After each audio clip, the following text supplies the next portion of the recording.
Terima kasih Tuhan, kami mau dengar firman-Mu. Kami mau buka hati kami mau duduk dengan rendah hati di hadirat-Mu. Kami buka pikiran kami dan hati kami untuk firman-Mu. Kami buka telinga kami untuk firman-Mu. Berdaulatlah sepenuhnya lewat Roh-Mu yang kudus. Jamalah kami semua, berkatilah dengan kuat kuasa-Mu, dengan kekuatan firman-Mu. Berkati juga seluruh pendengar radio Zaitun Suara Kebenaran. Biarlah Tuhan, Engkau yang mendapat pujian, yang mendapat kemuliaan, amin, yang mendapat pengagungan dari tempat amin ini. Sekali lagi Bapa, hamba-Mu berjanji tidak akan mencuri kemuliaan-Mu. Dikembalikan pujian dan hormat bagi-Mu. Kami buka hati kami untuk firman-Mu. Engkau yang berkuasa sepenuhnya di tempat amin ini. Dalam nama Yesus yang siap diberkati Tuhan, bersama kita berkata amin. Silahkan duduk. Kekasih Tuhan, selamat siang. Shalom. Shalom. Haleluya. Kalau saya sebut haleluya, jangan haleluya lagi jawabnya saudara. Kalau saya bilang shalom, jawabnya shalom. Kalau saya sapa dengan haleluya, jawabnya puji Tuhan. Kalau saya sapa dengan puji Tuhan, jawabnya haleluya. Kalau saya sapa dengan Philadelphia, jawabnya kasih persaudaraan. Kalau kebalikannya kasih persaudaraan, jawabnya Philadelphia. Oke? Haleluya. Lah kok masih haleluya? Tuhan sudah mau datang, dalam hal itu kita nggak lolos, ini bahayanya. Haleluya. Puji Tuhan. Shalom. Selamat siang. Philadelphia. Kasih persaudaraan. Haleluya. Puji Tuhan. Haleluya, puji Tuhan. Apa? Kalau saya bilang haleluya puji Tuhan, saudara jawab puji Tuhan haleluya. Haleluya puji Tuhan. Puji Tuhan haleluya. Shalom. Haleluya. Philadelphia. Kasih persaudaraan. Lulus. Lulus. Kita lanjut kepada pelajaran berikutnya. Luar biasa. Sukacita hari ini? Ada amin? Ya, kalau ada amin, amin. Gitu ya. Haleluya. Ada ikan? Ikan. Nah, gitu juga jawabnya. Ya. Baiklah, saudara yang dikasihi Tuhan, hari ini kita akan masih belajar dan melanjutkan kebenaran firman Tuhan, yaitu menjadi jemaat tubuh Kristus yang dibangun di atas dasar rasul dan nabi. Ya, ingat baik-baik bahwa gereja Tuhan harus menjadi tubuh Kristus. Kalau tidak menjadi tubuh, Tuhan akan cambuk, saudara. Sekali lagi saya mau ingatkan, kenapa bait Allah yang di Yerusalem dalam Yohanes pasal 2, orang-orang yang beribadah di dalamnya dicambuk. Bahkan kenapa Tuhan berkata, rombak bait Allah ini. Kenapa disuruh dirombak? Lalu Tuhan katakan 3 hari akan kubangun kembali. Dan yang dimaksud dengan bait Allah adalah tubuhnya sendiri. Dari situ kita mendapat kesimpulan bahwa tempat ibadah yang di Yerusalem, yang diporak-porandakan oleh Tuhan Yesus, yang dicambuk oleh Tuhan, adalah tempat ibadah yang tidak melayani pembangunan tubuh Kristus. Tempat ibadah yang tidak berfokus kepada pembangunan tubuh Kristus. Saudara, itu adalah gambaran banyak ibadah sekarang ini. Tetapi yang fokusnya pembangunan kebesaran organisasi. Fokusnya menjadi pembangunan atau kebesaran sang pendeta. Tuhan tidak menjadi kepala. Kenapa gereja harus jadi tubuh Kristus? Karena Kristus disebut sebagai kepala daripada tubuh. Amin. Karena posisi Kristus sebagai kepala tentu dia harus di atas tubuh. Karena kepala itu posisinya ada di atas tubuh. Itu sebabnya orang percaya setelah menerima Kristus dan apalagi setelah dibaptis dan dipenuhi Roh Kudus harus segera dibangun menjadi tubuh Kristus. Katakan amin. Nah, untuk dibangun menjadi tubuh Kristus, maka tentu suatu bangunan tidak mungkin dibangun tanpa dasar.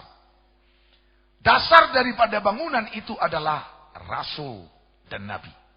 Kita sudah belajar itu dalam kitab Efesus, bahwa bicara tentang dasar bangunan yang adalah rasul dan nabi, ini adalah pelayanan rasul.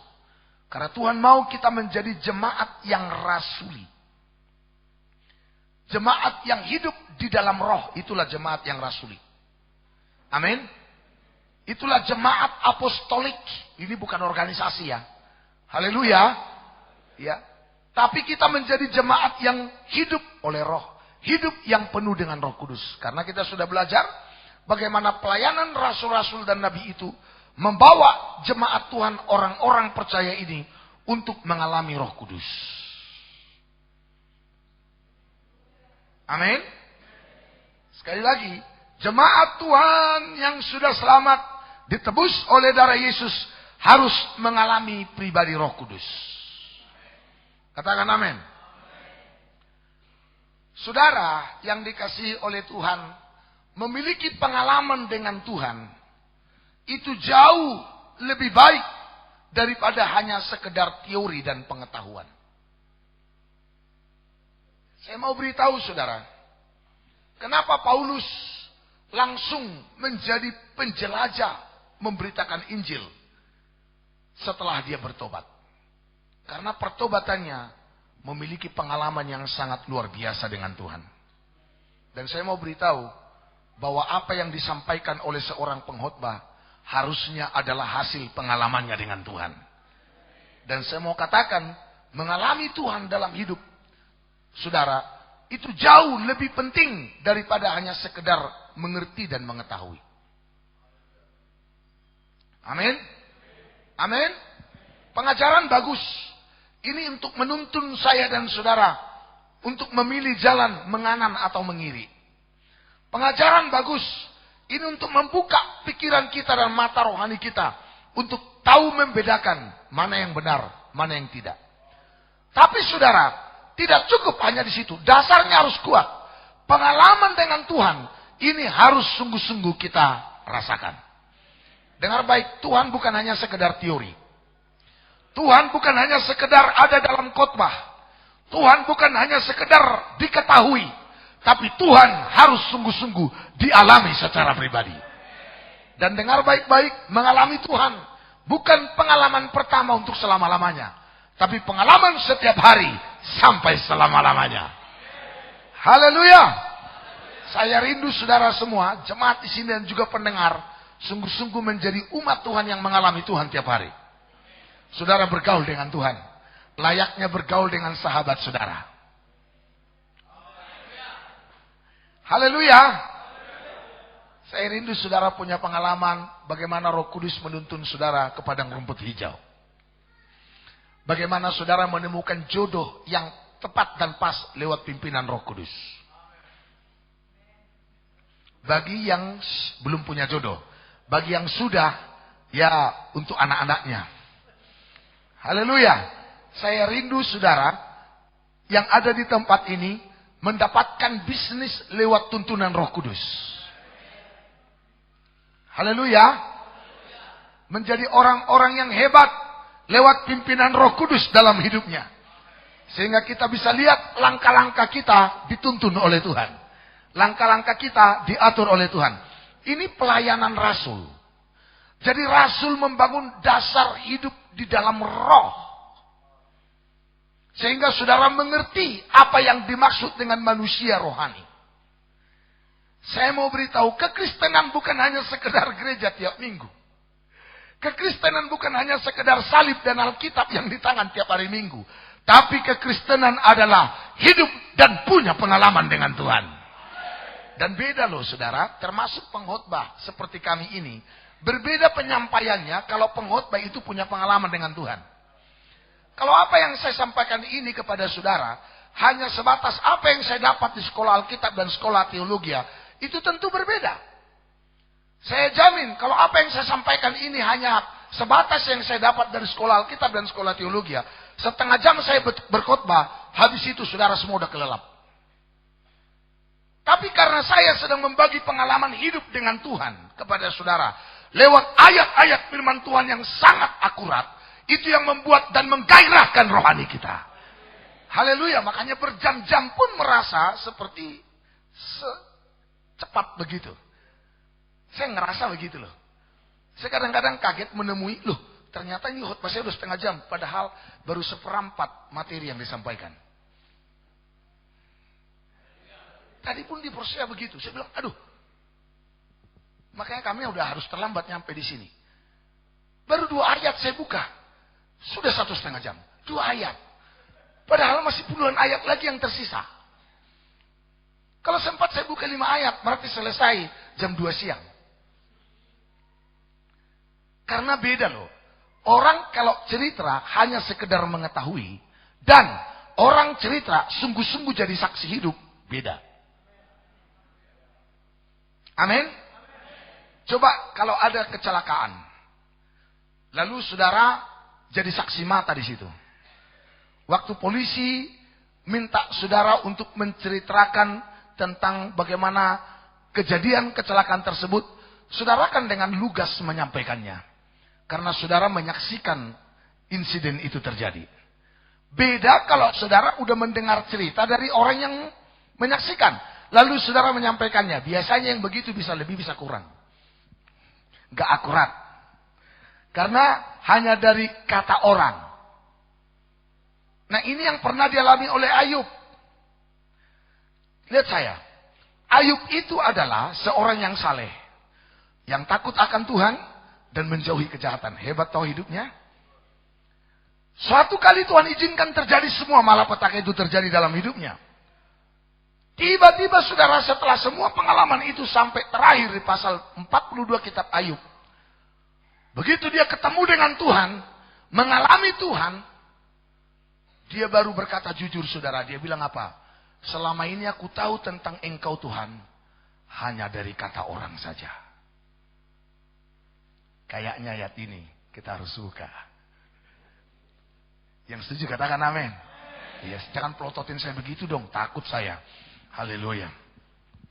Haleluya. Mari kita lihat kitab Ayub pasalnya yang ke-42.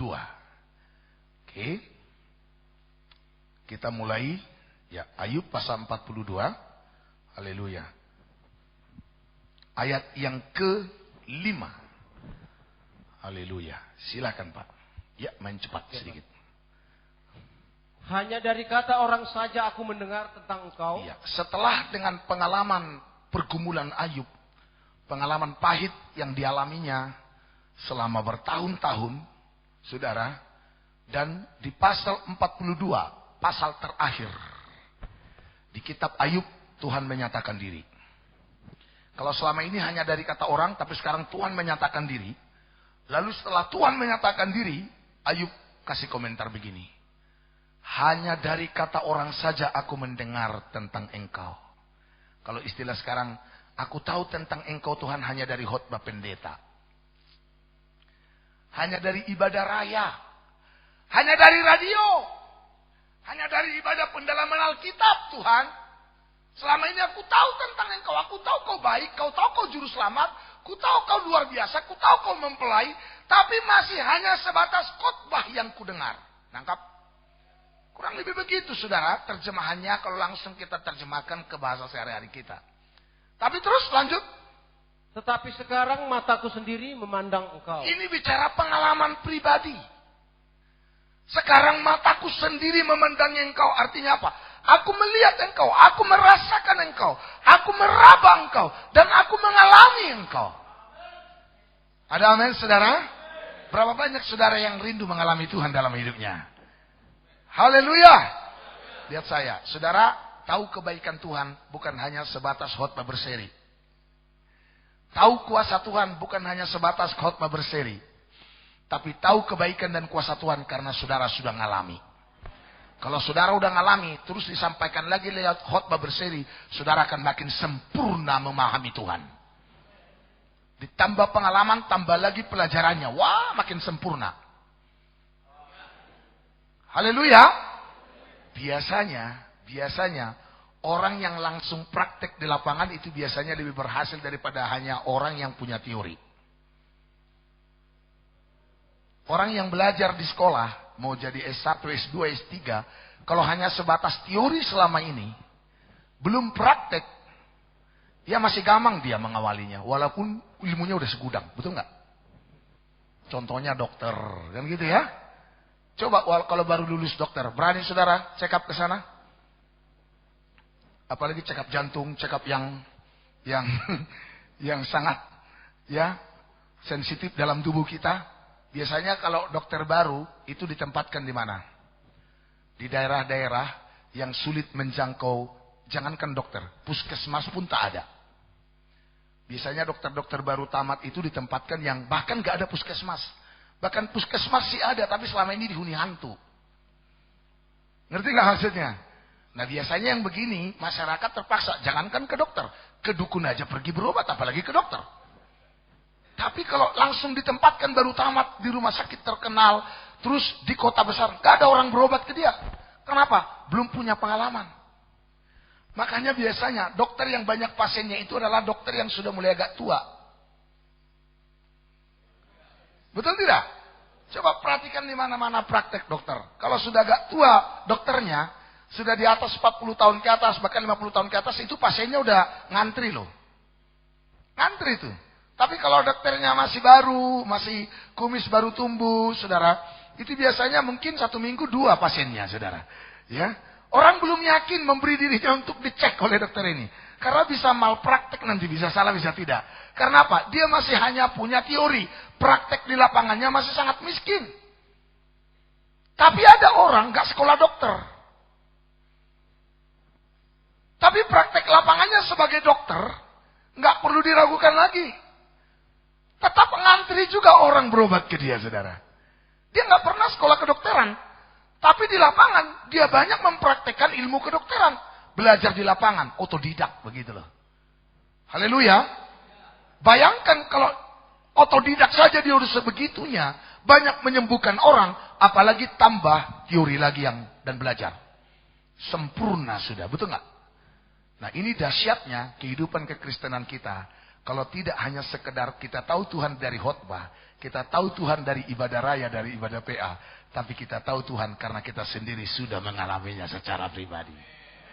Kalau saya khotbahkan tentang kuasa Tuhan, Anda sendiri sudah mengalami, maka ketika saya sampaikan, saudara hanya tinggal yes, amin, haleluya. Karena apa? Saudara udah ngalami, pas materinya, pas teorinya, pas dengan pengalaman yang saudara sudah alami. Haleluya. Nah, itulah jemaat tubuh Kristus. Jadi punya pengalaman yang real, nyata dengan Tuhan. Saya rindu kita semua punya pengalaman yang nyata dengan Tuhan. Haleluya. Tahu nggak saya jadi pendeta? Bukan karena sekolah teologi ya. Enggak. Saya jadi pendeta karena punya pengalaman dengan Tuhan. Tahu nggak saudara? Saya pernah ngomong-ngomong dengan S2 teologi ya. Dia bingung apa yang saya sampaikan. Dia bilang begini ke saya, apa yang kau alami itu jarang dialami orang katanya. Ya memang jarang dialami orang yang belum lahir baru.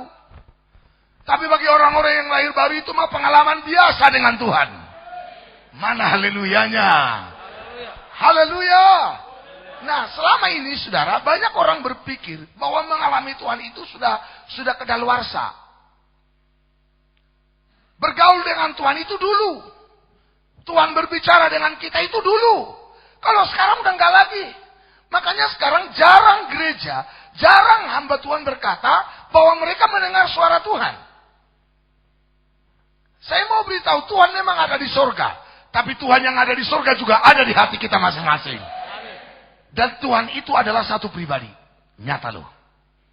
Sama dengan nyatanya orang yang ada di kiri kanan kita sekarang. Haleluya. Haleluya. Saya percaya kalau saudara jadi orang Kristen yang begitu, kuat pendirianmu dalam Tuhan. Tidak gampang orang mengombang-ambingkan imanmu lagi. Itu sebabnya tubuh Kristus harus dibangun di atas dasar Rasul dan Nabi. Haleluya. Itu sebabnya kita semua berarti menjadi jemaat tubuh Kristus. Semuanya harus penuh Roh Kudus. Semuanya harus penuh Roh Kudus, itu harga mati. Dan tanda sudah dipenuhi Roh Kudus, menerima karunia Roh. Itu tandanya. Tanda awal. Tanda awal. Saya sudah sampaikan minggu yang lalu. Punya pengalaman rohani yang spektakuler. Belum tentu dipenuhi Roh Kudus. Ada banyak hamba Tuhan yang punya pengalaman rohani. Lalu merasa sudah penuh Roh Kudus. Tidak. Saya sudah sampaikan bagaimana Cornelius punya pengalaman rohani yang luar biasa. Bertemu malaikat Tuhan dalam doa, bukan dalam mimpi. Kalau kita kadang-kadang ada orang bersaksikan, saya ketemu Yesus, tapi dalam mimpi. Jarang langsung dalam doa. Saudara lagi berdoa menyembah, sembah Tuhan. Cup! Tiba-tiba muncul malaikat. Persis seperti ke Maria dan juga dulu Yusuf. Ya kan? Dulu ke Maria, malaikat Gabriel itu langsung ngomong loh. Itu Maria nggak sedang lagi mimpi. Ngomong begini. Malaikatnya kelihatan. Kaki masih di atas tanah. Dengar baik-baik. Kalau malaikat muncul kakinya bukan di atas tanah ya. Haleluya. Memang dia bisa tembus dari dinding. Tidak perlu lewat pintu atau jendela. Bahkan dari atas pun dia bisa tembus. Langsung tiba-tiba ada di tengah-tengah kita. Tapi ingat baik-baik. Dia tidak di atas tanah. Tetap bisa injakkan tanah. Yang setuju katakan amin. Setuju nggak setuju harus amin. Sekali lagi. Amin. Itu biar mantap. Haleluya. Nah, saudara yang dikasih oleh Tuhan. Cornelius sudah punya pengalaman yang luar biasa dengan Tuhan. Tapi ternyata belum penuh Roh Kudus. Baru setelah Petrus datang ke rumahnya. Saat Petrus berkhotbah, tiba-tiba Roh Kudus turun. Lalu penuhlah mereka dengan Roh Kudus. Lalu berbahasa dengan bahasa roh. Selalu tanda kepenuhan Roh Kudus adalah bahasa roh. Haleluya. Pak, orang itu udah sekali seminggu naik ke surga. Ada orang sekali seminggu naik ke surga tapi belum tentu penuh Roh Kudus. Haleluya. Jangan saudara pikir karena orang itu sekali seminggu naik ke surga. Dia berangkat hari Senin, pulang hari Sabtu. Belum tentu penuh Roh Kudus loh. Amin. Udah banyak ayat yang saya sampaikan dalam hal itu. Ini kembali mengingatkan saja. Haleluya.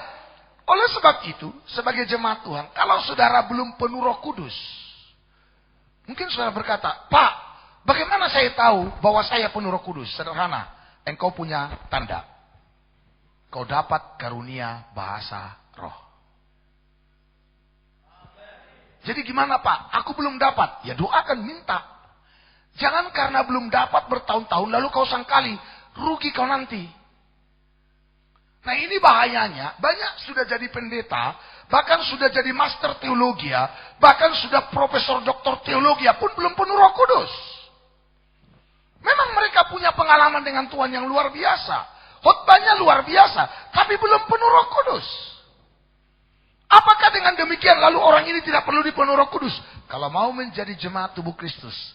Menjadi mempelai Tuhan yang siap diangkat bersama-sama dengan dia di awan permai. Harus penuh Roh Kudus. Jadi Pak, sudah profesor doktor dia Pak.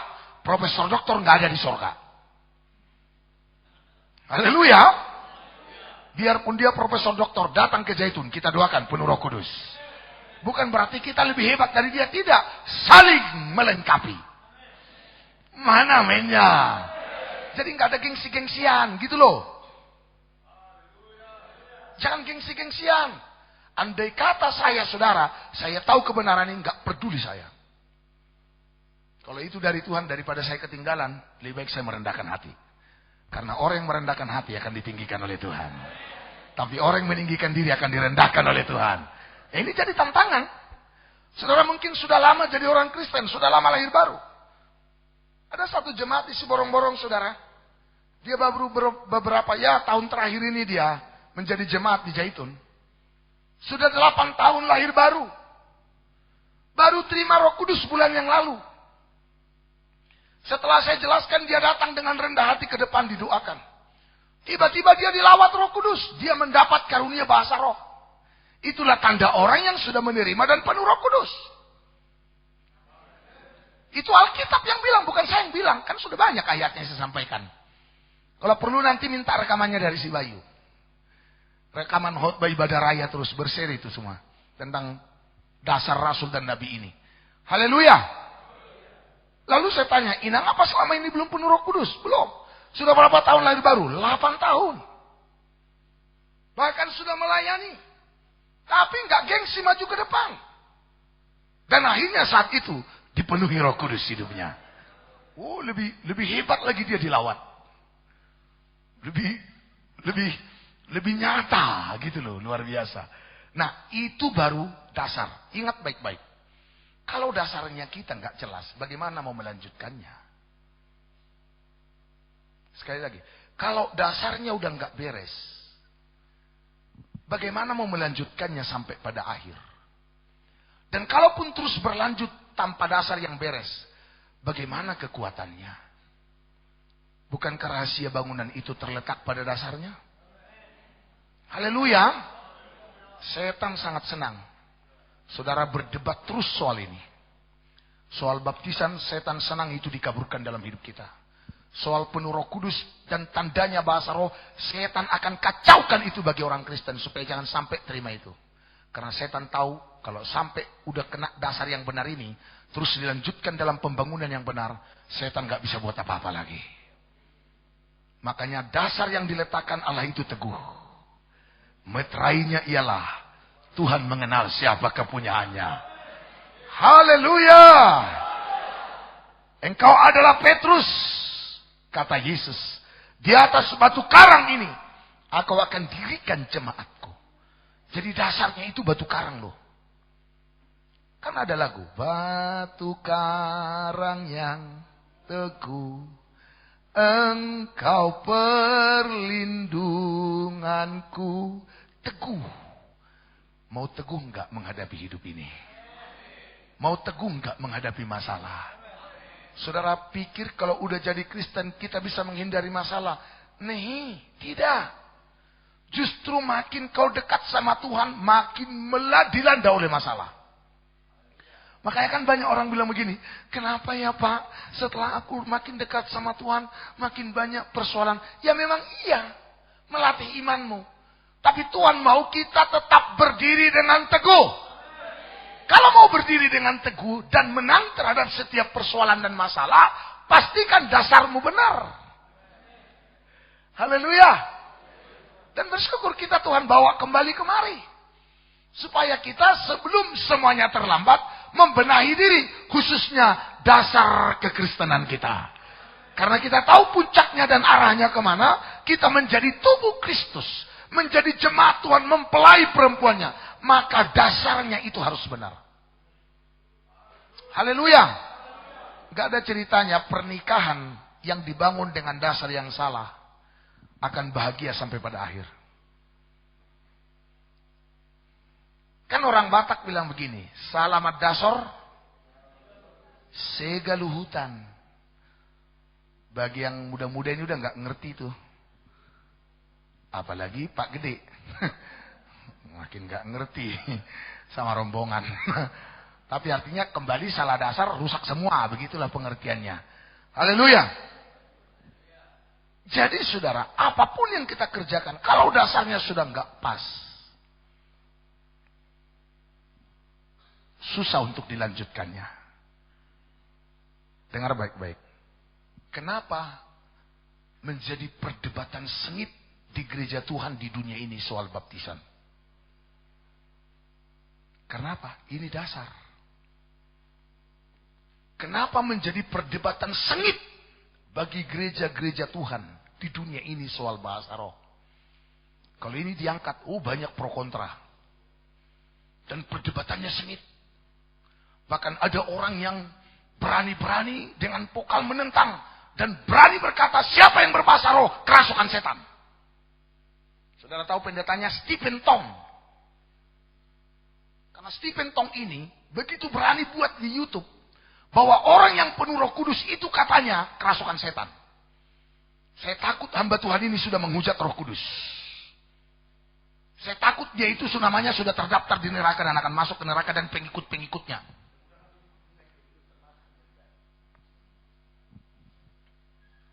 Langsung aja. Takut. Kalau terpaksa mati, biarlah mati. Haleluya. Dia berani ngomong begitu loh. Waktu Roh Kudus turun di Toronto, tahun 90-an. Tahu saudara, Roh Kudus melawat satu gereja di Toronto. Pada waktu itu dikenal dengan Toronto Blessing. Waktu mulai awal gereja ibadah dimulai, tahu kapan berakhirnya kebaktian itu? Berbulan-bulan gak selesai. Banyak orang yang dilawat, ada yang holy laughter, tertawa dalam roh, ada yang menari dalam roh, ada yang rohnya dibawa ke surga. Baru 3 hari baru pulih kembali. Tapi wajah semua penuh dengan kemuliaan Tuhan. Karena kebaktian ini nggak selesai-selesai sampai berbulan. Akhirnya dari seluruh dunia datang ke Toronto untuk menyaksikan pekerjaan Tuhan itu. Haleluya. Saya langsung baca tulisan Stephen Tong di majalah rohani. Bahwa Toronto Blessing adalah manifestasi setan akhir zaman. Mengerikan itu hamba Tuhan. Saya takut dia sudah menghujat Roh Kudus dan dosanya sudah dosa yang tidak terampuni. Termasuk pengikut-pengikutnya. Makanya hati-hati ya. Kalau saudara dengar ada KKR Stephen Tong, jangan hadiri. Karena nanti akan dicuci otakmu. Dia orang teolog yang pasti lidah. Dia mampu memutarbalikkan semua. Sampai kita diyakinkan bahwa tidak ada lagi penuh Roh Kudus.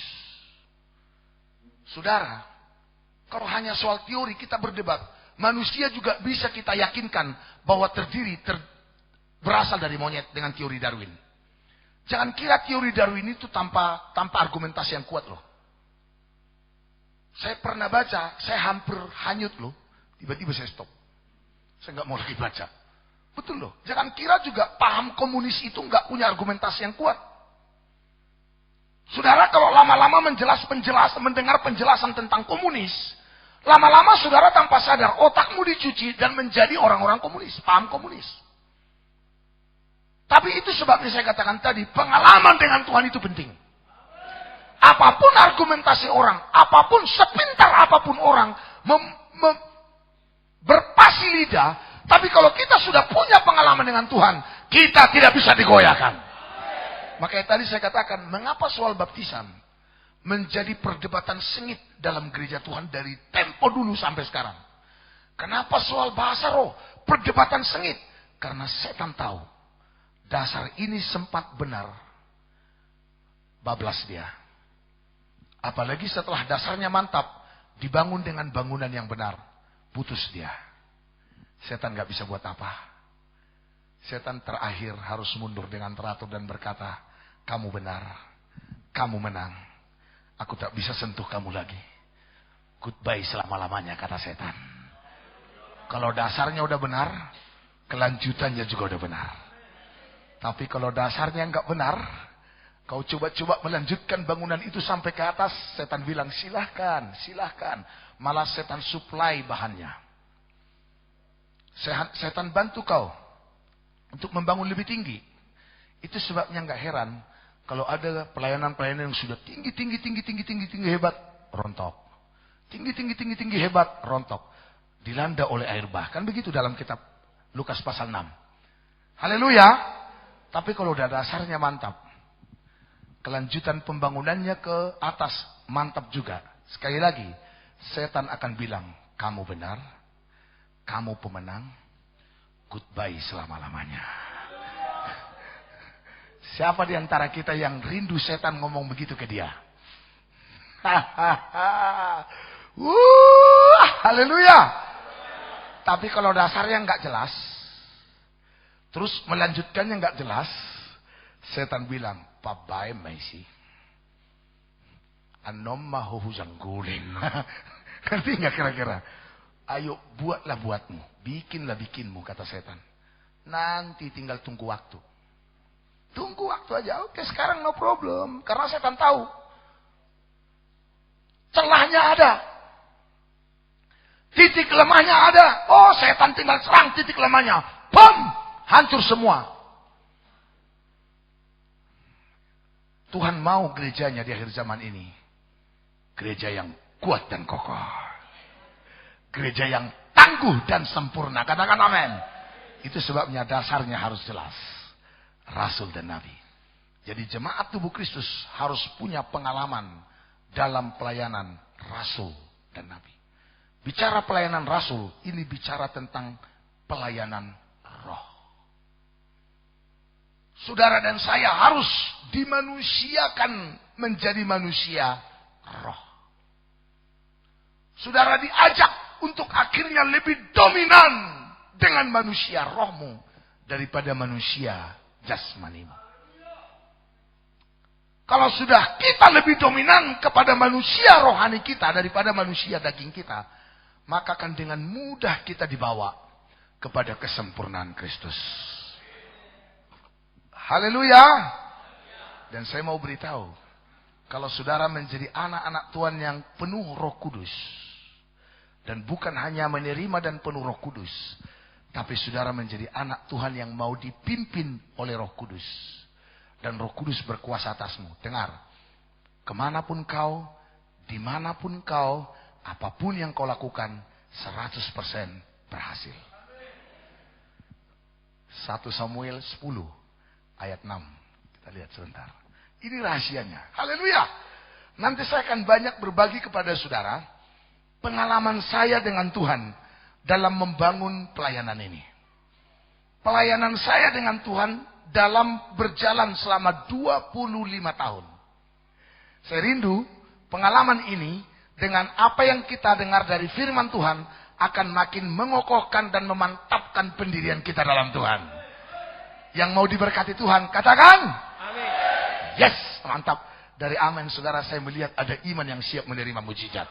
Mari kita lihat ayat 6. Ya, perhatikan baik-baik. Maka roh Tuhan akan berkuasa atasmu. Roh Tuhan berkuasa atasmu. Lihat saya. Setelah kita menerima Roh Kudus, minggu yang lalu saya sudah sampaikan dalam dalam Galatia pasal yang ke-5, 16, 18 dan 25. Setelah kita hidup oleh Roh, kita harus dipimpin oleh Roh. Katakan amin. Saat kita mau memberi diri dipimpin oleh Roh, saat itulah Roh Kudus berkuasa atas kita. Halo? Amin? Iya kan? Pemimpin itulah yang berkuasa, betul nggak? Makanya disebut pemerintah. Kenapa mereka disebut pemerintah? Karena mereka yang berkuasa di bangsa ini. Jokowi itu adalah kepala pemerintah Indonesia Raya. Itu presiden saya dan saudara juga. Tapi ada juga yang belum mengakui dia jadi presiden. Kasihan dia loh. Haleluya. Haleluya. Nah, saudara yang dikasihi oleh Tuhan, jadi kalau dia memimpin kita, maka dia yang berkuasa atas kita. Katakan amin. Kalau dia sudah berkuasa atas kita, terus engkau akan kepenuhan bersama-sama dengan mereka, ya, dan berubah menjadi manusia lain. Nah, haleluya. Ada tanda keubahan. Sama-sama katakan dengan saya, tanda keubahan. Lihat saya, orang yang menerima Roh Kudus dan mau dipimpin Roh Kudus 100% hidupnya akan mengalami perubahan. Dari mukanya pun kelihatan sudah ada tanda perubahan. Kalau tadinya mukanya cemberut kayak pepaya lonjong, sekarang sudah mulai full senyum. Bahkan senyum terus menghias di wajah walaupun lupa sikat gigi. Haleluya. Haleluya. Gak peduli ompong, gak peduli gigi palsu. Kalau sudah penuh Roh Kudus, senyum itu akan terus kelihatan di wajahnya. Orang yang penuh Roh Kudus itu pasti mudah tersenyum.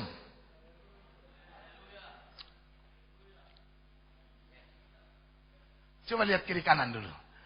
Adakah wajah-wajah yang penuh Roh Kudus di sini? Haleluya. Haleluya. Ketemu dengan orang senyum. Haleluya. Karena apa saudara?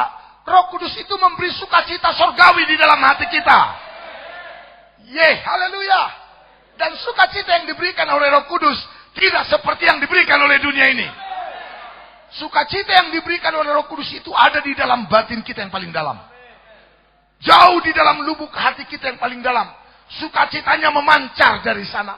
Dan tidak akan pernah putus sampai kepada hidup yang kekal. Tepuk tangan dulu yang meriah bagi dia. Haleluya. Haleluya. Kan enak. Kalau khotbah penuh Roh Kudus ya begini sukacitanya. Enggak terasa capek saudara. Bergelora jiwa ini. Bergelora rohnya. Biarpun mata saudara semua menatap saya. Enggak nervous tuh. Enggak grogi tuh. Haleluya. Silakan makin pelototin. Makin bersemangat di sini. Haleluya. Haleluya. Saudara mau dipenuhi Roh Kudusnya tiap hari. Mau mengalami Tuhan. Nanti saya akan kasih resepnya. Jadi saya hari ini kayak dokter kasih resep kepada saudara. Dan tolong resep setelah dikasih. Jangan sampai gak dibeli lalu gak dimakan. Segera beli ke apotik surgawi. Apotik surgawi gak jauh dari sini. Keluar dari pintu langsung dapat apotik surgawi. Praktekkan langsung. Makan dengan iman. Alami Tuhan dengan luar biasa. Tepuk tangan sekali lagi yang meriah bagi dia. Haleluya. Haleluya. Saya rindu hari ini surga turun di tempat ini. Saya rindu hari ini saudara benar-benar mengalami surga. Bahkan kalau bisa langsung lihat malaikat Tuhan. Kenapa orang lihat setan bisa? Lihat malaikat Tuhan, apa iya? Apa iya? Kenapa kalau lihat setan langsung iya ya? Gitu loh. Kan ada itu di TV. Hampir tiap malam saya lihat di TV, ada selalu penampakan-penampakan, khusus acara penampakan. Nah, kemarin pelantikan Jokowi sibuk di internet membahas bahwa ada hantu-hantu yang mengikuti yang pawai bersama Jokowi. Ada yang melihat katanya, ya namanya juga orang yang gak bertobat, ya udah pastilah hantu-hantu saudara. Haleluya. Tapi kita akan berdoa supaya hantu-hantu itu diganti oleh malaikat-malaikat. Karena nasib bangsa ini ada di tangan anak Tuhan. Haleluya. Dan orang biasanya kalau udah dengar ada penampakan-penampakan begitu serius loh dengarnya. Serius loh mempelajarinya. Biasanya kalau baca itu di tribun.com atau kompas.com, ya kan? Pop, baca itu. Saya juga baca tapi lama-lama bosan. Hantu melulu yang dinampakkan. Maunya kan ada kesaksian. Jemaat Zaitun ketemu malaikat kemarin di warung. Pas mau belanja ke Indomaret ini di Indomaret, warungnya Indomaret. Mau bayar yang dikasih, tiba-tiba malaikat bilang, sudah aku ajain bayar. Senang kali lah, haleluya, haleluya. Sempat kejadian begitu, apa enggak bahagia? Jangankan malaikat yang bayar, kita aja yang bayar ketemu malaikat aja udah bahagia banget. Enggak ada yang amin ini. Kayaknya enggak percaya ini. Kok kayaknya enggak percaya saudara? Kalau nanti hantu yang datang, aku yang bayar kata hantu itu. Saudara langsung, ya iyalah kalau itu kan biasa. Lalu ada orang bilang begini, saya nggak percaya kalau ada hamba Tuhan bilang udah pernah ke surga katanya. Oh ya? Terus saya juga nggak percaya. Ini langsung ngomong ke saya loh, orang kaya. Dia bilang ini, saya juga nggak percaya kalau ada hamba Tuhan katanya sebentar ketemu malaikat, sebentar ketemu Tuhan, Roh Kudus bicara, saya nggak percaya katanya. Lalu saya balik tanya ke dia, kenapa kalau ada orang bersaksi ketemu setan?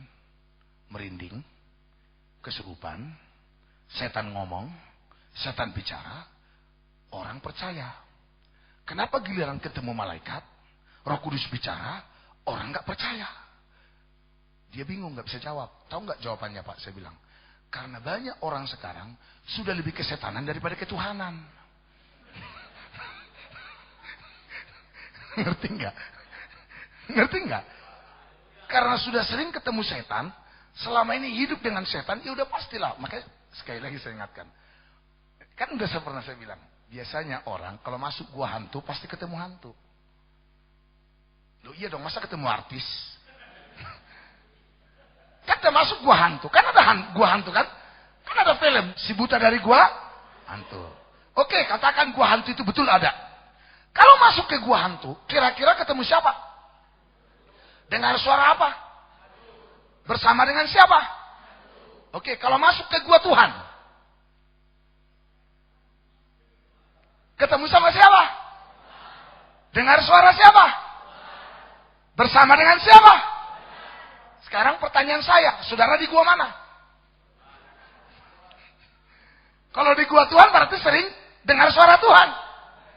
Berarti sering ketemu Tuhan.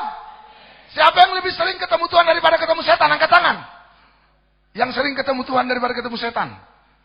Oke, siapa yang lebih sering tidur ditimpa sama setan daripada dielus sama malaikat?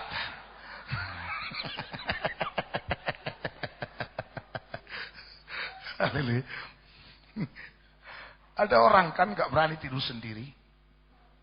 Aku kalau tidur sendiri sering ditimpa katanya. Jujur ya.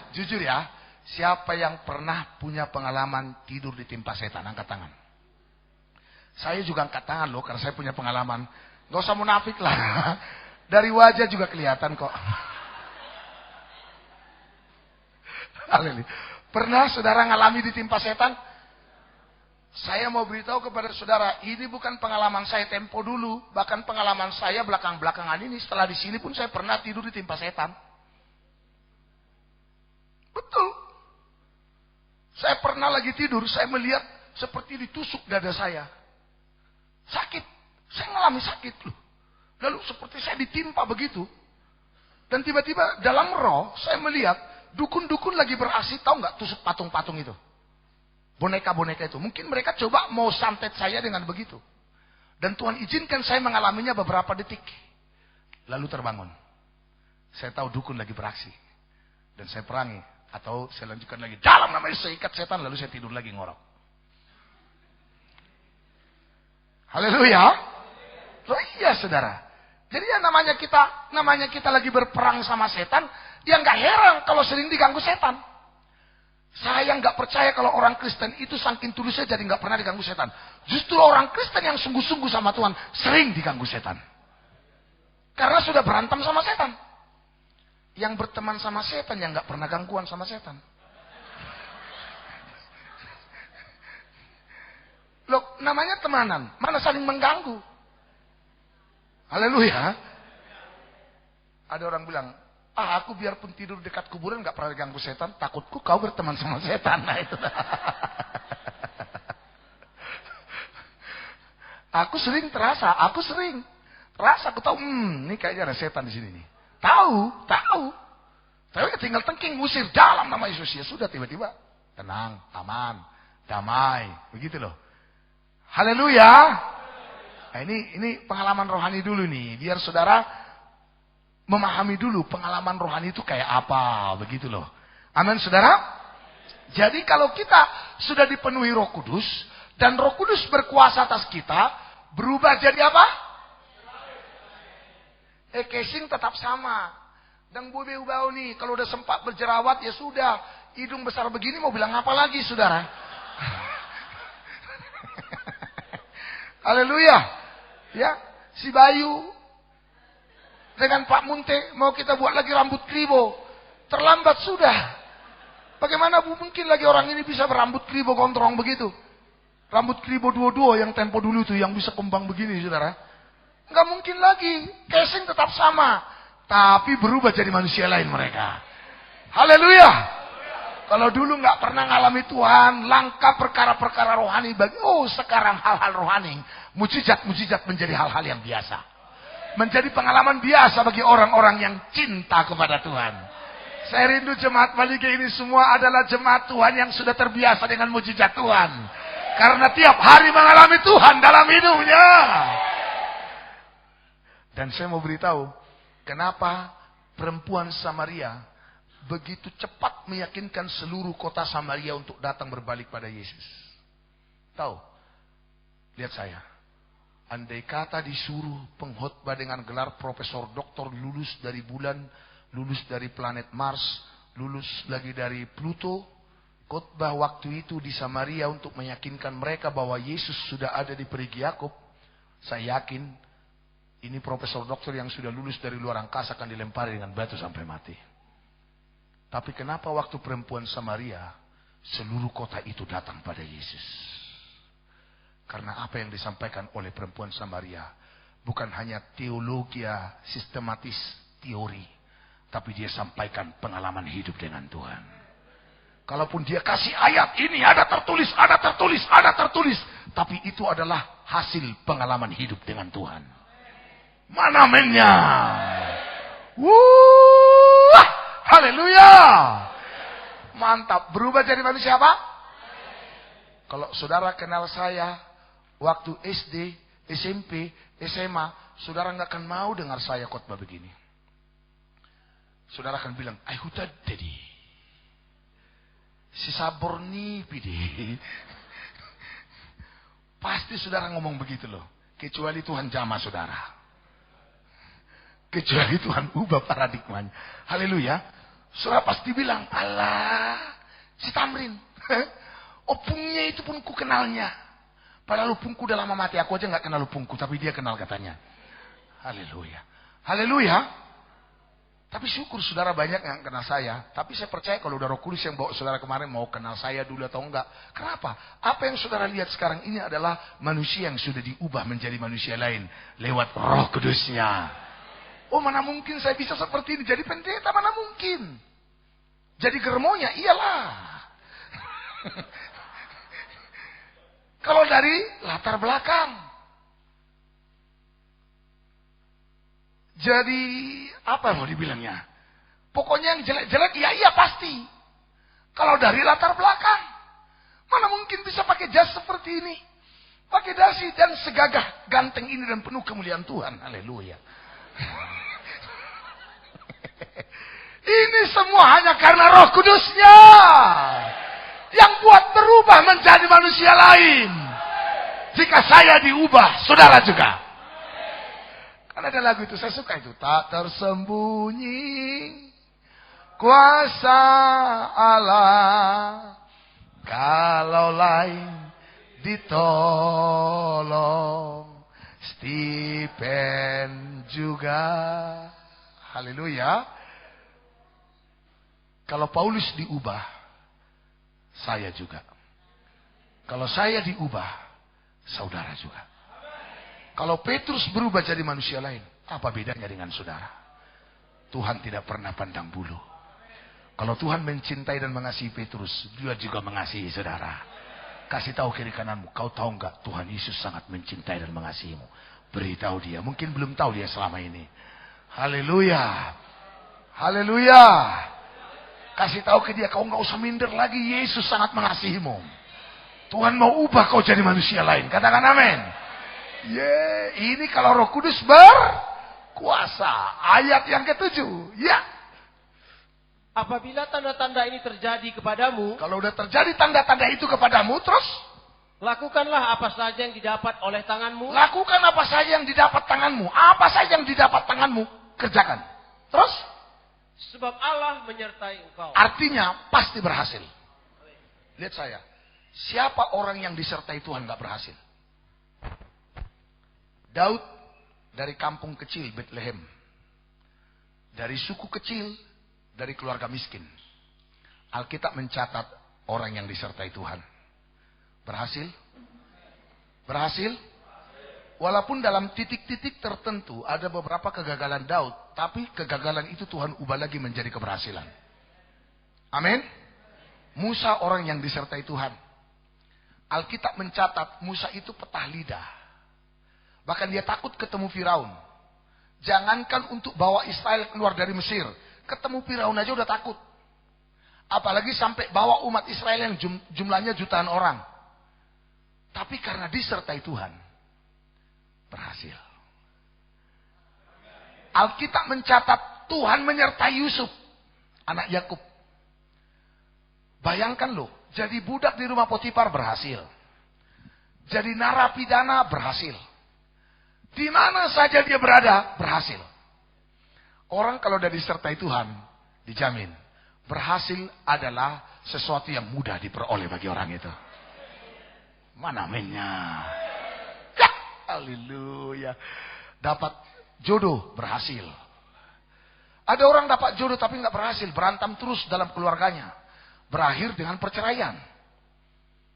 Jadi dia dapat jodoh berhasil. Bahagia maksudnya begitu loh. Karena sama-sama bahagia.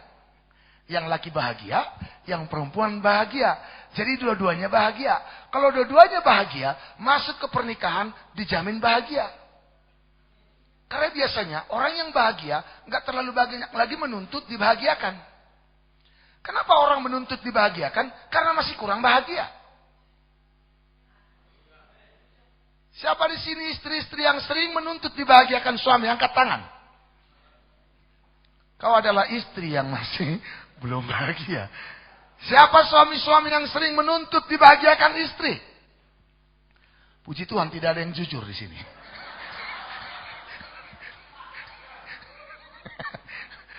Kalau saudara masih sering menuntut untuk dibahagiakan suami, itu tandanya kau belum bahagia. Jadi kalau seorang pemuda, seorang pemudi belum bahagia, dilarang menikah. Karena kalau nggak bahagia menikah, dia akan menuntut kebahagiaan terus dari pasangannya. Sehingga pasangannya akan terus mensuplai kebahagiaan, akhirnya jadi tekor. Lama-lama dia tekor kebahagiaan, akhirnya dia sendiri pun nggak bahagia lagi. Terus dituntut bahagia, dia pun udah nggak bahagia, sama-sama nggak bahagia. Akhirnya pulangkan saja aku ke rumah ayah atau ibuku. Ini yang terjadi. Makanya saya mau beritahu, bahagia kita nggak kita dapat dari istri, bahagia kita nggak kita dapat dari suami, tapi bahagia kita dapat dari Roh Kudus, dari Tuhan. Haleluya. Makanya yang wanita kalau mau menikah, cari laki-laki yang sudah bahagia dalam Tuhan. Kalau dia udah bahagia dengan Tuhan, pasti dia bahagia dengan kamu. Mana mainnya? Mulai merenung, gak apa-apa lah. Saya kasih waktu beberapa menit untuk merenung sejenak. Saudara kayaknya, iya ya, gitu. Baru tahu ya. Makanya sering-sering kebaktian. Kalau nggak kebaktian kan nggak dengar yang begini gitu loh. Dan yang paling dahsyat lagi suasananya itu gitu loh. Haleluya. Mau masuk dalam pernikahan yang bahagia? Kamu dulu yang harus bahagia. Dan jadilah orang yang berbahagia dengan Tuhan. Oh, haleluya. Saya jamin perempuan Samaria setelah bahagia dengan Tuhan, ketemu dengan Tuhan di Perigi Yakub, dia pulang, dia nggak butuh lagi dibahagiakan oleh laki-laki lain. Karena apa? Dia sudah punya kebahagiaan sejati dari Kristus. Dan saya mau beritahu, damai dan kebahagiaan yang kita terima dari Tuhan tak ada duanya. Tak bisa digantikan oleh kebahagiaan manapun yang ada di kolong langit ini. Makanya ini yang muda-muda, yang belum menikah, merupakan kesempatan dan kemurahan besar bagimu. Dengar khotbah begini belum menikah. Kalau sampai masih korslet, kesalahan bukan pada pusat layanan, tapi pada layar kaca Anda sendiri. Haleluya. Haleluya. Kalau pengkhotbah bahagia, luar biasa. Pasti jemaat yang mendengar ketularan kebahagiaan. Dan bayangkan pengkhotbah bahagia, yang mendengar juga bahagia. Maka tempat ini akan full bahagia. Tidak ada yang selesai kebaktian, tekor bahagianya. Haleluya. Jadi apa saja yang dilakukan oleh tanganmu, perbuatlah itu. Tuhan menyertaimu. Saudara jadi pedagang, berhasil. Jadi petani, berhasil. Jadi peternak ayam, berhasil. Hanya ayammu yang hidup. Semua sudah pada dewasa. Haleluya. Ya. Telur ayam orang udah busuk, tapi telur ayammu hot manotong rodi seliling-liling. Haleluya. Berhasil, katakan berhasil. Yeah. Dapat jodoh berhasil. Menikah berhasil. Katakan amin. Punya rambut berhasil. Berhasil tetap membuat dia ganteng walaupun sudah habis, itu maksudnya. Puji Tuhan. Korban ini. Tapi saya percaya karena mereka sudah punya kebahagiaan yang dari sorga, mereka tidak akan tekor bahagia hari ini. Haleluya. Haleluya. Jadi apapun yang kau kerjakan berhasil. Luar biasa. Luar biasa. Kisah 1 ayat 8. Wah, ini khotbah. Ayat sudah berpuluh tahun tidak pernah khotbahkan lagi. Saking sudah tingginya pengajaran kita. Jujur loh, udah berpuluh tahun ini gak pernah kusinggung. Saking udah tingginya kita ke langit. Sampai lupa kita masih di bumi. Coba kita lihat dulu. Saya tiba-tiba teringat ini. Ya, silakan Pak. Tetapi kamu akan menerima kuasa. Wow, haleluya. Haleluya. Kamu akan menerima apa? Menerima kuasa. Kalau apa? Terus? Kalau Roh Kudus turun ke atas kamu. Jadi orang yang dipenuhi Roh Kudus, dengar baik-baik. Di dalammu ada kuasa Allah. Kuasa supranatural. Saya jamin orang yang penuh Roh Kudus ketemu dukun. Dukun gak sanggup melihat matanya. Amin. Kalau saudara ada penuh Roh Kudus, ada dukun di kampungmu, hitungan beberapa hari lagi habis pasiennya. Nggak ada lagi yang mau datang. Karena apa? Sudah nggak betul lagi tenungannya. Semua obatnya ternyata berubah jadi racun. Loh, haleluya. Dan saya meragukan seorang Kristen kalau di kampungnya ada dukun bertahan berbulan-bulan. Dan saya meragukan kekristenanmu kalau di kampungmu dukun bisa ditahbiskan jadi dukun. Saya ingat waktu kita masih di Parparean dulu, saudara. Parparean di Porsea ini kan banyak dukunnya. Porsea ini banyak datu di situ. Sampai ada kampung namanya Lumban Datu. Sehari di Tanah Batak ini nggak ada kampung yang namanya Lumban Datu selain di Porsea. Tahu nggak saudara? Di Porsea ada lagi nama desa namanya Lumban Nabegu. Dalam hatiku kok mau orang ini coba kalau di jasanya atau di KTP-nya. Ada begu.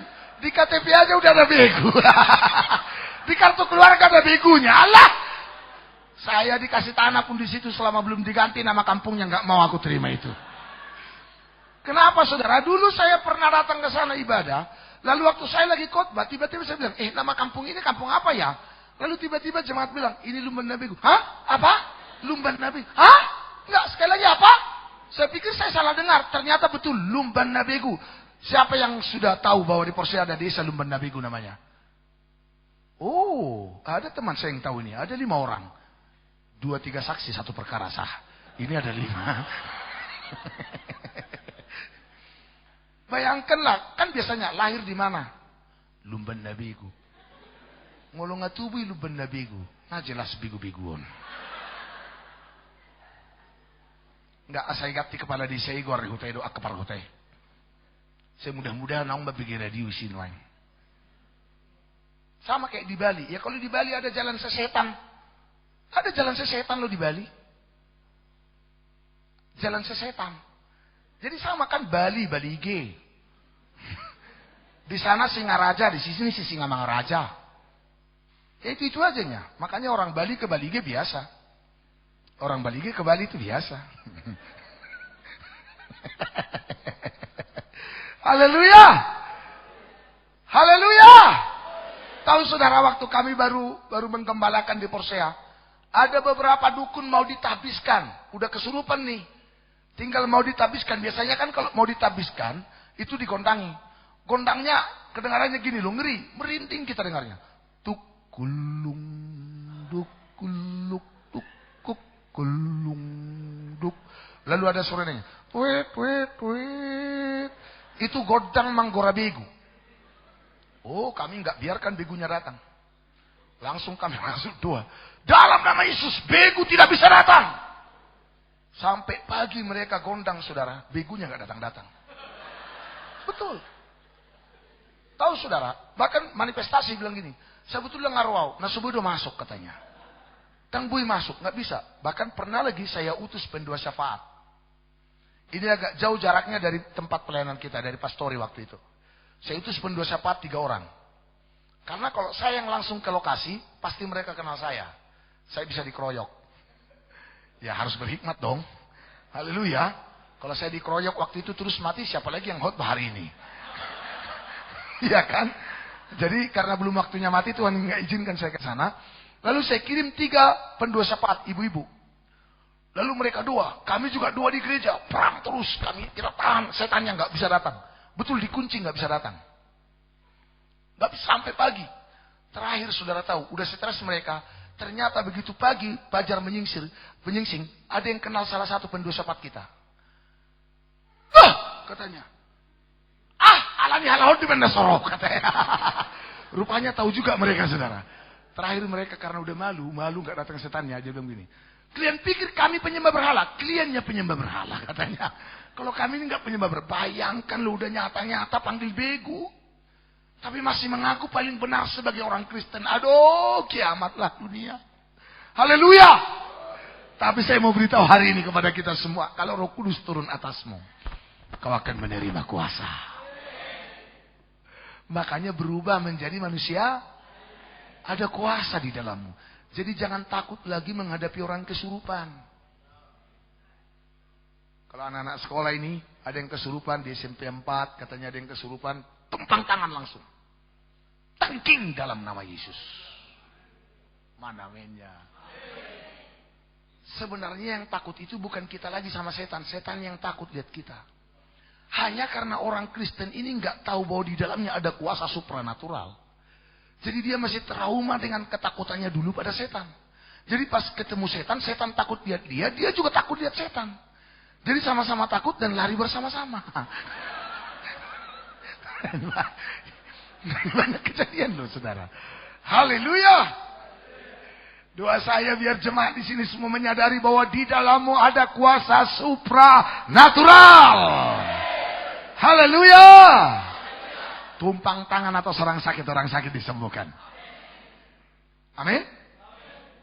Tumpang tangan saja. Nggak usah Pak, Bapak datanglah doakan. Kau sendiri yang doakan, mujizat terjadi. Haleluya. Yes. Ini perlu saudara. Ya, kamu akan menerima kuasa kalau Roh Kudus turun ke atasmu. Dan kamu akan menjadi apa? Saksiku. Saksi loh, bukan bersaksi. Bersaksi itu ngomong. Saksi itu ya langsung saksi. Berarti karena sudah mengalami. Haleluya. Makanya semua umat Tuhan yang ada di sini harus mengalami Tuhan. Supaya berubah jadi manusia lain. Amin. Yang pacaran kayak orang dunia putus. Karena udah berubah. Kok gak ada yang amin? Yang amin jangan bapak-bapak. Masa pacaran? Yang anak-anak muda, haleluya. Yes, sekarang udah berubah menjadi apa? Manusia lain. Jadi kalau mulai tanda-tanda perubahan itu ada dalam dirimu, nggak usah kaget. Saudara jangan bilang kok saya jadi berubah ya. Ya memang harus berubah karena kuasa Allah ada di dalam kita. Haleluya. Haleluya. Nah baik, kita akan lihat sekarang bagaimana kita hidup dan dipimpin oleh Roh Kudus. Bagaimana kita hidup dan berjalan dengan Roh Kudus. Mari kita lihat saudara di dalam 1 Korintus pasal 13. 1 Korintus pasal 13 ayat yang pertama. Sekalipun aku dapat berkata-kata dengan semua bahasa manusia. 2 Korintus, mohon maaf. Kisah Rasul, mohon maaf, kacamata saya ini. Kesalahan. Enggak. Saya pas keringatnya masuk ke mata, perih. Jadi saya lap begini. Saya lihatnya Korintus padahal Kisah Rasul. Begitulah kalau sudah semakin bertambah usianya. Semangatnya saja yang muda. Haleluya. Haleluya.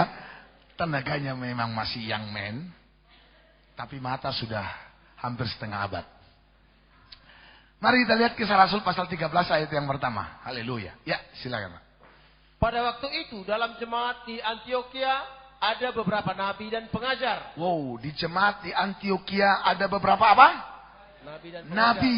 Wow, harusnya di jemaat Zaitun juga ada nabi. Harusnya di gereja-gereja lain ada nabi. Tapi kenapa sekarang di gereja-gereja susah ditemukan nabi? Karena banyak gereja-gereja sudah nggak penuh Roh Kudus. Bahkan jangankan penuh Roh Kudus, tahu Roh Kudus pun tidak.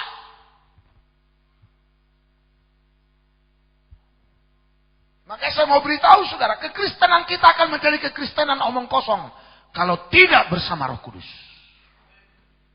Gak ada gunanya. Zakaria 4 ayat 6. Nanti kita kembali lagi ke Kisah Rasul ini. Zakaria 4 ayat 6. Ini basic dulu, basic. Biar mantap dulu semua. Haleluya. Ya, Zakaria 4 ayat 6. Main cepat, ya. Maka berbicaralah ia, katanya. Iya. Inilah firman Tuhan kepada Zerubabel bunyinya. Iya, ini firman Tuhan kepada Zerubabel bunyinya. Apa itu? Bukan dengan keperkasaan dan bukan dengan kekuatan. Ya. Melainkan dengan rohku, firman Tuhan semesta alam. Iya. Melainkan dengan rohku. Ibadah tanpa Roh Kudus sia-sia. Doa tanpa Roh Kudus nggak mungkin dijawab oleh Tuhan. Khotbah tanpa kuasa Roh Kudus nggak akan kena ke hati jemaat, nggak akan mengubah, tidak akan memberkati. Haleluya. Jadi bukan oleh gagah dan kuat, tetapi melainkan dengan rohku, firman Tuhan semesta alam. Katakan amin. Haleluya. Jadi saudara lihat di sini. Kenapa gereja di Antioquia ada nabinya? Karena gereja di Antioquia saya percaya adalah gereja yang penuh Roh Kudus. Kenapa sekarang banyak gereja kehilangan karunia? Kehilangan nabi. Kehilangan rasul. Bahkan kenapa banyak gereja malah menentang kepenuhan Roh Kudus. Menentang kepenuhan Roh Kudus sama dengan dosa-dosa kekal loh. Bayangkan kalau saudara beribadah di tempat gereja yang menentang karunia Roh Kudus dan pekerjaan Roh Kudus. Maka pendeta itu sudah masuk dosa kekal, jemaat juga akan menjadi jemaat yang sudah masuk terikat dengan dosa kekal. Sama-sama masuk neraka. Makanya sampai ada guyonan kan, waktu jemaat masuk neraka. Rupanya dia ketemu Sintua, jemaat ini marah. Gara-gara kau aku masuk neraka. Datang Sintua ini ditendang lagi jemaat ini, sama-sama di neraka ini. Kau pikir itu pendeta di sel sebelah katanya. Masa kata si jemaat. Jadi pendeta juga di sini. Akhirnya Sintua sama pendeta, sama jemaat ini pergi ke sel sebelah, ditengok pendeta juga di situ. Marah, dikeroyok orang, inilah pendeta itu. Gara-gara kau kami ada di neraka katanya. Dikeroyok, bubab. Datang si pendeta, jangan dulu keroyok klien aku. Itu ketua sinode katanya.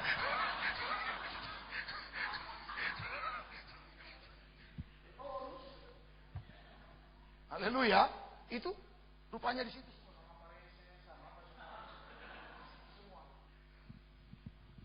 Masih berani ngomong. Dulu aku dari baptis, itu tuh.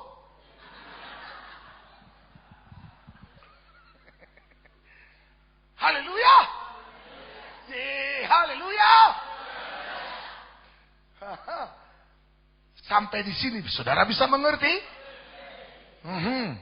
Itu dia baru mantap. Jadi kenapa gereja tidak ada nabinya? Karena memang gereja itu nggak penuh Roh Kudus. Kalau penuh Roh Kudus pasti muncul nabi. Kalau penuh Roh Kudus pasti muncul rasul. Pasti muncul penginjil. Pasti muncul karunia-karunianya. Karena tidak mungkin Roh Kudus datang tanpa karunia-karunia. Haleluya. Saya berdoa dari Zaitun ini lahir nabi-nabi Tuhan. Muncul rasul-rasul Tuhan yang akan Tuhan pakai. Muncul penginjil-penginjil yang akan dipakai Tuhan. Muncul pendua-pendua syafaat yang berkarunia. Muncul lagi pelayan-pelayan Tuhan yang berkarunia Roh Kudus. Katakan amin. Yes, haleluya. Kembali ke Kisah Rasul pasal 13 tadi. Ya.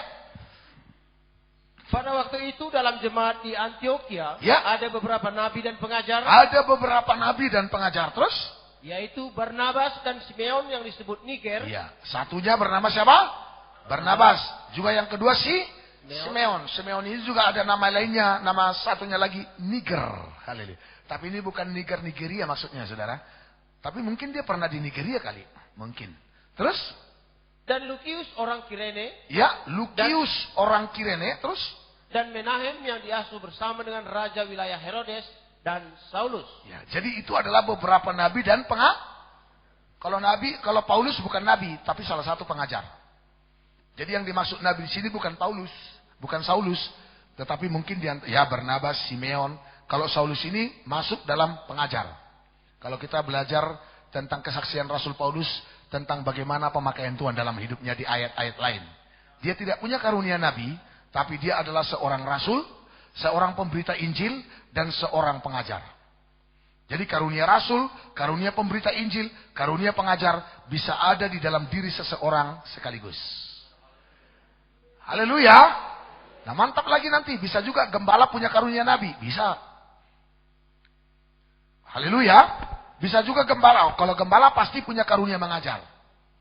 Karena tidak boleh jadi gembala kalau tidak punya karunia mengajar.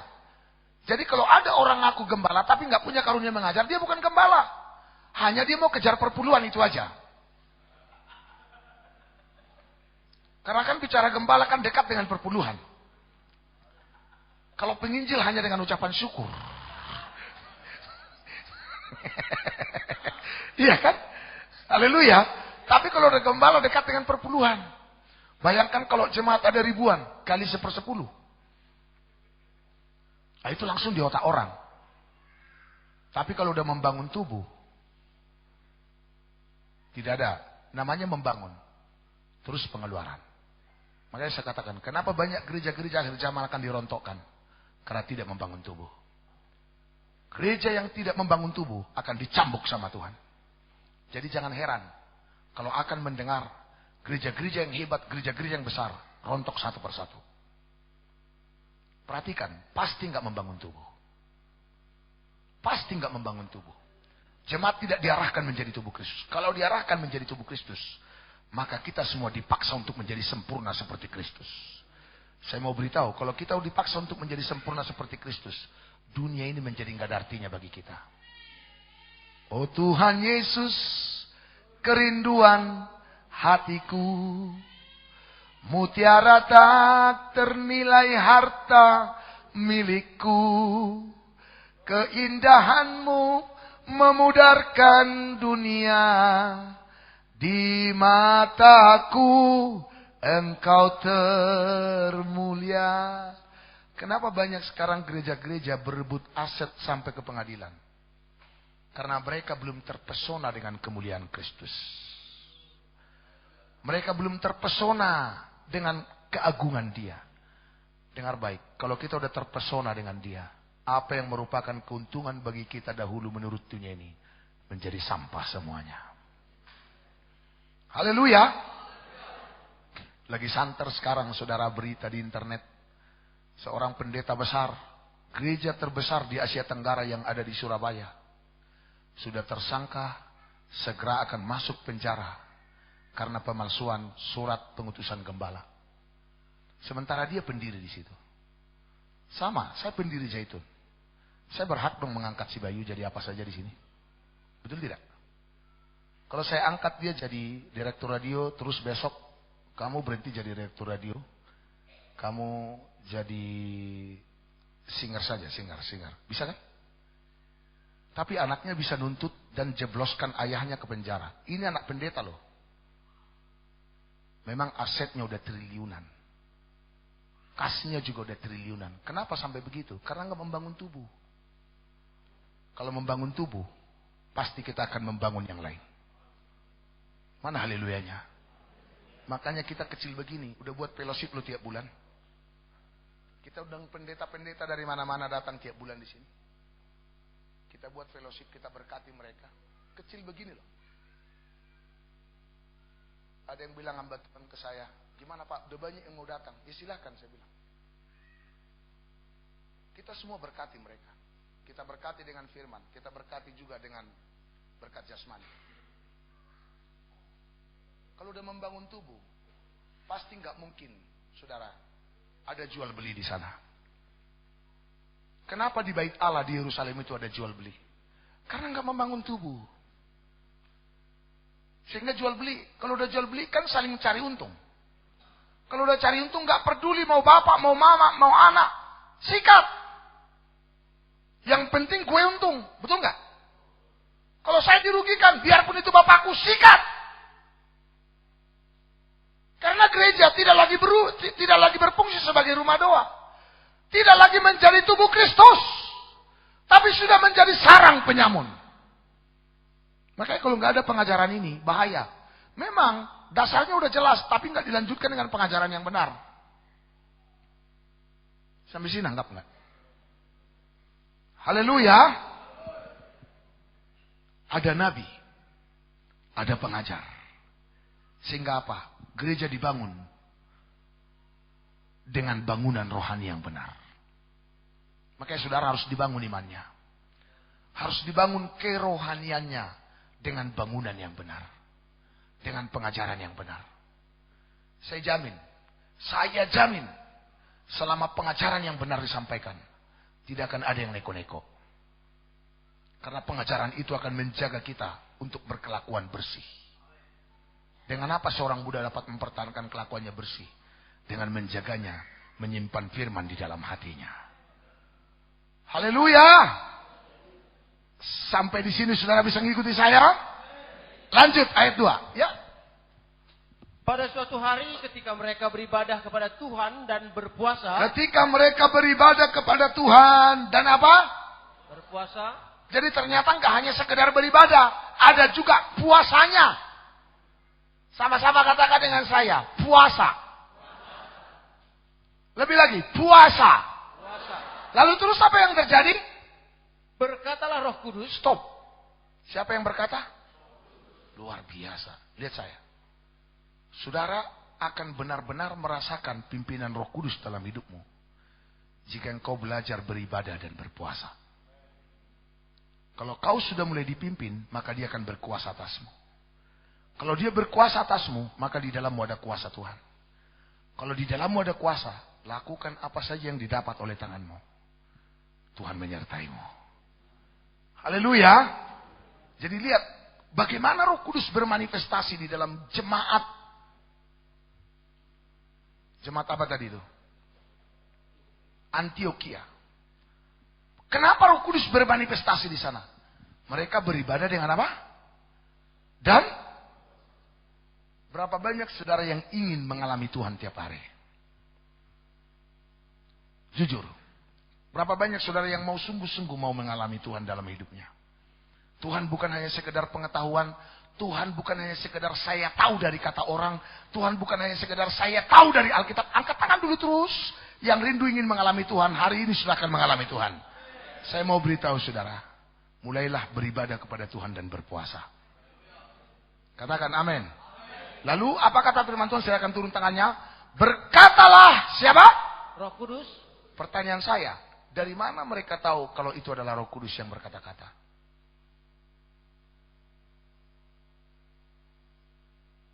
Satu contoh kita lihat dulu ya. Satu contoh kita lihat masih di Kisah Para Rasul. Ini tentang Filipus. Kisah Para Rasul pasalnya yang ke-8 ayatnya yang ke-26. Kisah Para Rasul pasal yang ke-8 ayat yang ke-26. Perhatikan ya, perhatikan baik-baik.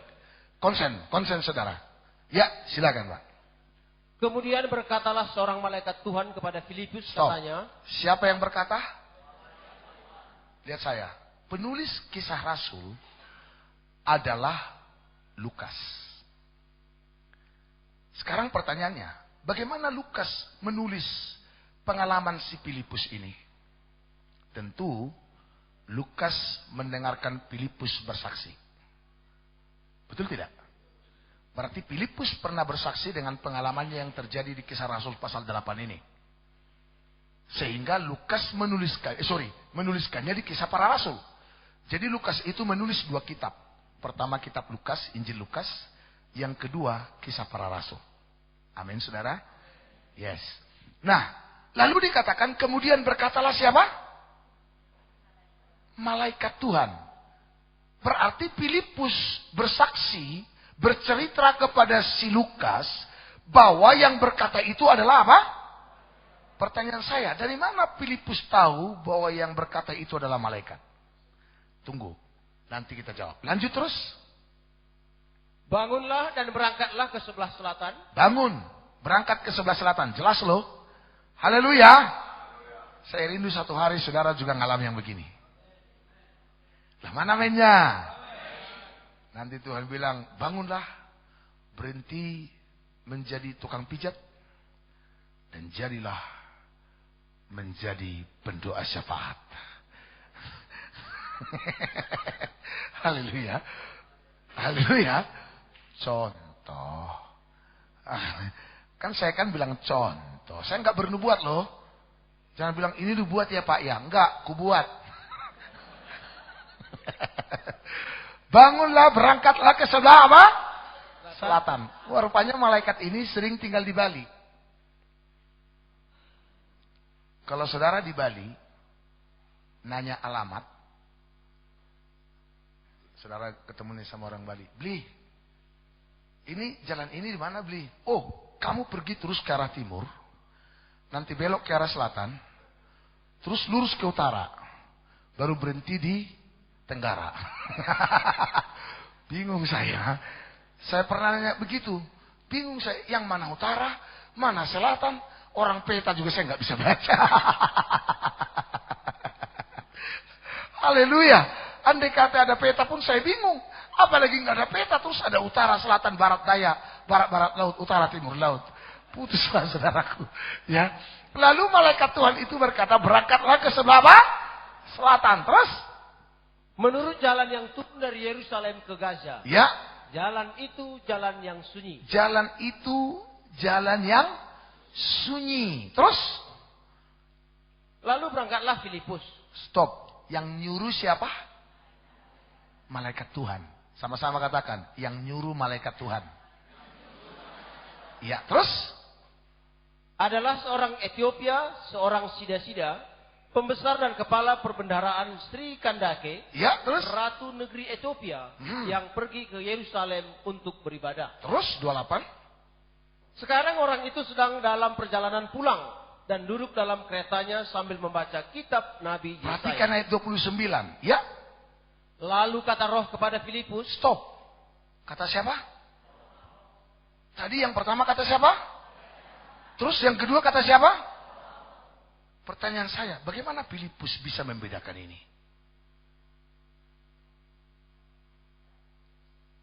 Tahu saudara kenapa? Karena Filipus sudah bergaul dengan Roh Kudus. Lihat saya. Lihat saya. Siapa yang ngefans ke artis Batak Jack Marpau? Siapa yang pernah dengar suaranya? Ya kan? Masih ingat lagunya kan? Joramau, Joramau. Masih ingat? Kalau saya nyanyi, terus Jack nyanyi lagi, saudara bisa bedakan nggak mana suara saya, mana suara Jack? Bisa bedakan nggak? Kenapa saudara bisa bedakan mana suara Jack Marpaung, mana suara artis yang lain yang mirip Jack Marpaung?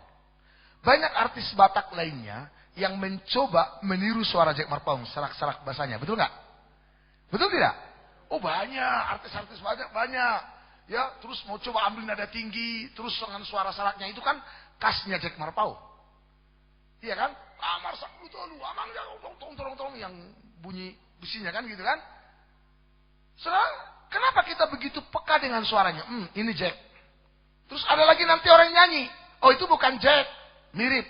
Kenapa? Karena kita udah terbiasa dengan suara si Jack. Haleluya. Makanya firman Tuhan berkata, penuhlah dengan Roh Kudus dan berilah dirimu dipimpin oleh Roh Kudus. Latihlah suara, latihlah telinga rohanimu untuk mendengarkan suara Roh Kudus. Dan itu hanya bisa dilatih dalam doa dan berpuasa. Amin. Berapa banyak di antara saudara yang ingin mengalami Tuhan lewat kuasa Roh Kudus? mulai masuk dalam doa dan berpuasa. Oke, stop. Dari hari ini, seluruh pelayan Tuhan sudah masuk 2 puasa 40 hari. Jemaat Tuhan saya ajak semua. Mulai besok, masuk 2 puasa sampai ke tanggal 7 Desember. 40 hari. Pak, kalau puasa dari jam berapa ke jam berapa menurut ayat Alkitab? Gak ada ayatnya. Tergantung, kontekstual itu. Tergantung. Saudara bisa puasa pagi, tidak makan lagi dan tidak sarapan. Mungkin setengah hari saja saya, Pak. Bisa. Pagi saudara bangun, tidak makan apa-apa lagi, tapi nanti siang jam 1 baru buka. Bisa. Haleluya. Atau saudara puasa, minum air putih tapi tidak makan. Tapi jangan pula saudara bilang, aku setengah hari aja lah, Pak. Terus waktu ditanya, bukanya jam berapa? Jam 1. Tadi pagi makan apa? Mie gomak, Pak. Terus telur setengah matang 2. Baru susu Milo, Pak, 2 gelas. Wah. Karena ada dulu teman saya begitu, tapi udah sesat sekarang. Kami dulu mau pelayanan penginjilan. Lalu kita bilang, kita puasa ya, karena ini peperangan rohani. Di situ banyak perdukunan. Jadi kita harus puasa. Udah sepakat kita ini pada puasa. Tiba-tiba, pagi-pagi, kita lagi nanya nih, puasa kan? Untuk meneguhkan satu dengan yang lain. Puasa kan? Ya Pak, saya puasa. Puasa kan? Puasa. Tiba ke dia, kau puasa kan? Setengah hari. Maksudnya setengah hari gimana? Puasa setengah puasa katanya. Jadi maksudnya, tadi aku udah sarapan. Makan Indomie telur. Minum susu. Baru nanti katanya setengah hari baru buka. Itu mah nggak puasa lagi. Haleluya. Jadi kalau saudara mau puasa setengah hari, pagi tidak makan apa-apa, baru nanti jam 1, jam 2 baru makan. Bisa. Atau puasa 1 hari, baru nanti sore atau jam 6 atau jam berapa saja terserah, tergantung situasi saudara. Baru buka. Atau, Pak, saya mau seperti si Esther. Boleh. Esther itu puasa 3 hari 3 malam tidak makan tidak minum sama sekali. Atau ada lagi puasa Daniel, cuma makan sayur. Boleh. Ada. Cuma makan sayur aja, nggak makan daging, nggak makan nasi, cuma sayur. Tapi sayurnya pun jangan 1 baskom pula, saudaraku. Haleluya. Ya, tambah sayur, tambah jus lagi. Haya. Haleluya. Jadi kalau mau buka sore boleh. Itu biasanya buka sore itu puasa panjang 40 hari. Yesus, Musa puasa 40 hari. Nah, saudara, kenapa Yesus sebelum mulai pelayanannya berpuasa duluan? Sebenarnya Yesus nggak perlu berpuasa untuk memulai pelayanan karena dia adalah Tuhan itu sendiri. Tapi dia mau beri contoh kepada saya dan saudara. Karena dengan doa dan berpuasa itu akan melatih rohmu semakin peka terhadap Roh Kudus. Haleluya. Dijamin loh. Tahu saudara, saya ini pendeta bukan karena sekolah teologi jadi pendeta, tapi karena punya pengalaman dengan Tuhan. Haleluya. Amin. Waktu saya selesai sekolah Alkitab, cuma 6 bulan, School of Ministry di Jakarta. Saya bingung mau ngapain. Kerinduan saya besar sekali untuk melayani Tuhan. Tapi saya nggak tahu bagaimana memulainya dan di mana. Lalu akhirnya saya ambil keputusan berdoa dan berpuasa. Waktu saya berdoa dan puasa rencananya 3 hari 3 malam, tapi nggak sanggup. Cuma 2 hari. Dan 2 hari itu Tuhan udah jawab doa saya. Saudara tahu, ini tahun 90, bulan Juni. Saya ingat waktu itu saya berdoa dan berpuasa 2 hari, nggak cukup, nggak sampai 3 hari. Roh Kudus bilang begini, kembali ke Tanah Batak. Dari SMP saya udah di Jakarta. Sampai umur 20 tahun. Saya lahir baru di sana umur 20 tahun. Untuk pulang ke kampung 0, sekian persen. Bahkan minus. Gak ada ceritanya. Gak ada jalannya pulang kampung lagi. Haleluya.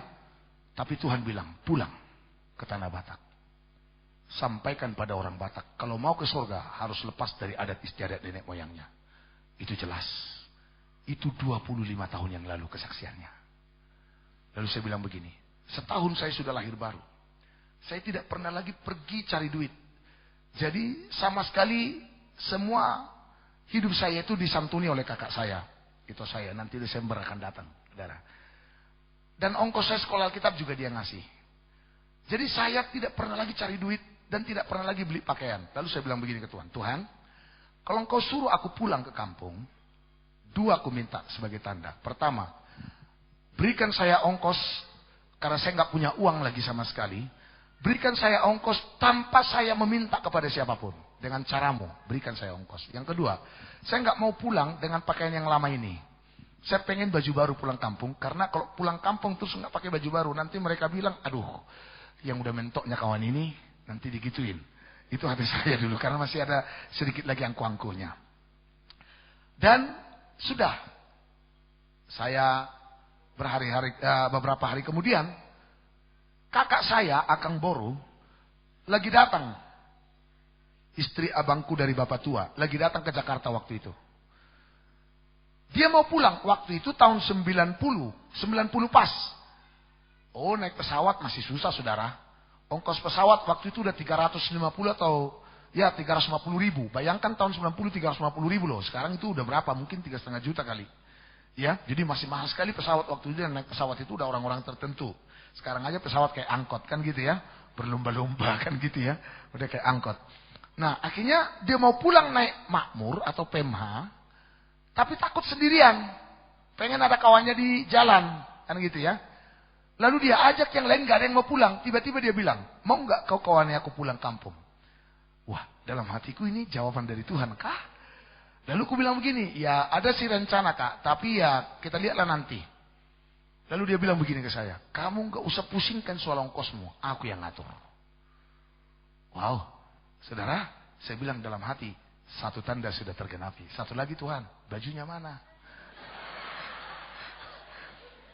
Rupanya kakakku ini keliling ke abang-abang dan kakak-kakak yang lain, ngumpulin uang untuk ongkosku. Tahu saudara? Akhirnya semua keluarga tahu saya mau pulang. Ada bangku waktu itu pacaran sama pariban kami. Pariban kami ini, 6 tulang kami ini, bisnisnya Singapura Jakarta. Jadi tiap bulan mereka belanja ke Singapura. Tiap bulan belanja ke Singapura. Bisa 2 kali sebulan, saudara. Jadi nanti barangnya dilepas di Pasar Baru Jakarta.